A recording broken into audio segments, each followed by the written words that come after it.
Talaga na itong lechon si bro. Ano? So, Bakit may lechon? Wednesday, yun lang. Wednesday yun eh. Yun lang. Masarap dyan. Dapat masarap na partner. Masarap. Eto. Ano ba yan? Ito. Ay, Ay, ito. dyan. Yeah, pang-araw-araw na inumin. Yan ang pinakamababa kong meron dyan. Oo. Yung mga ibang alak, pinapakain ko. Alak na erap to, di ba? Ay, no. Bakit may blue label? Meron ba may birthday? Wala.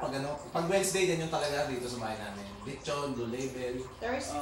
bukas, konyak, at saka dinosaur. Pwede. Sino pa to Sisirahin ko na? Ikaw na. Para ma-experience mo naman yung masarap na buhay doon. Sabi ko sa'yo, mataw ka lang. Ulo ganyan eh. Mataw ka lang. Alam mo yun, focus ka lang, huwag ka mag-create. Ito buhay. Diba? Yan. Parang may birthday. Grabe, di ba?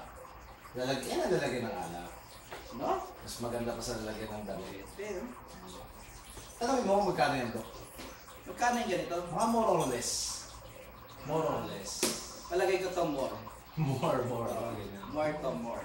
Ano kain ka? Oh. Ang sarap na ito. Sarap. Ano ito ano bala? Tingnan mo. Tsaka ito may GNLA ito. May good learning and listening attitude. Okay, kaya lang parang malinis yung tenga niya no? Ay, ayun na, nandun yung sarap niyan eh. Kasi yung mga luga ng baboy dyan na. Masarap. Hato ka, hato tayo. Focus ka sa negosyo, may ganito yung buhay.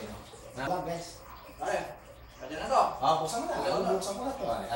Alam mo, social tayo eh. Dapat pagbukas social din.